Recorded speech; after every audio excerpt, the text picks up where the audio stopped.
Welcome back नाज़रीन bulletin जो आगाज़ कंदासीं ख़बर साथ अॻूणे वज़ीर आज़म शाहिद काका नवाज़ी चयो आहे त जंहिंखे आवाम जी परवाह न हुजे उनखे हुकूमत में रहण जो को हक़ नाहे।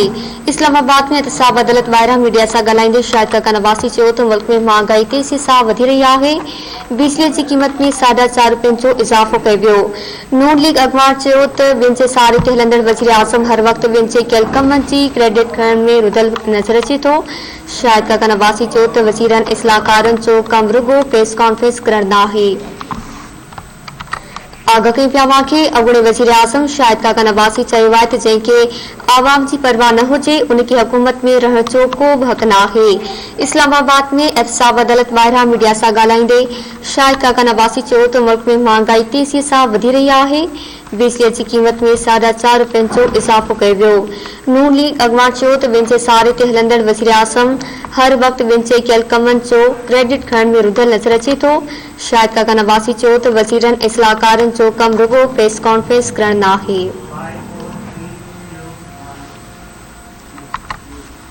ख़बर मां शेयर कई पिया अॻूणे वज़ीर आज़म शाहिद काका नवाज़ी चयो आहे त जंहिंखे आवाम जी परवाह न हुजे उनखे हुकूमत में रहण जो को बि हक़ नाहे। इस्लामाबाद में एहतसाब अदालत ॿाहिरां मीडिया सां ॻाल्हाईंदे शाहिद काका नवाज़ी चयो त मुल्क में महांगाई तेज़ी सां वधी रही आहे। बिजलीअ जी क़ीमत में ₹4.5 जो इज़ाफ़ो कयो वियो।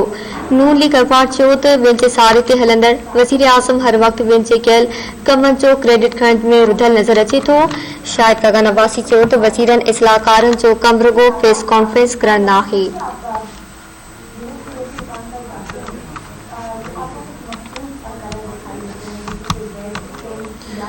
इस्लामाबाद में एहतसाब अदालत ॿाहिरां मीडिया सां ॻाल्हाईंदे शाहिद काका नवाज़ी चयो त मुल्क में महांगाई तेज़ी सां वधी रही आहे।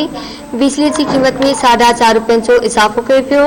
नून लीग अॻवान चयो त ॿियनि जे सहारे ते हलंदड़ वज़ीर आज़म हर वक़्तु ॿियनि जे कयल कमनि जो क्रेडिट खणण में रुधल नज़र अचे थो। शाहिद काका नवाज़ी चयो त वज़ीरनि इस्लाहकारनि जो कम रुगो प्रेस कॉन्फ्रेंस करण नाहे।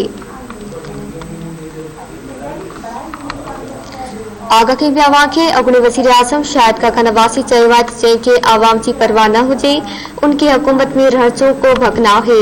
इस्लामाबाद में एहतसाब अदालत ॿाहिरां मीडिया सां ॻाल्हाईंदे शाहिद काका नवाज़ी चयो त मुल्क में महांगाई तेज़ी सां वधी रही आहे। बिजलीअ जी क़ीमत में ₹4.5 जो इज़ाफ़ो कयो वियो। नून लीग अॻवान चयो त ॿियनि जे सहारे ते हलंदड़ वज़ीर आज़म हर वक़्तु ॿियनि जे कयल कमनि जो क्रेडिट खणण में रुधल नज़र अचे थो। शाहिद काका नवाज़ी चयो त वज़ीरनि इस्लाहकारनि जो कम रुगो प्रेस कॉन्फ्रेंस करण नाहे।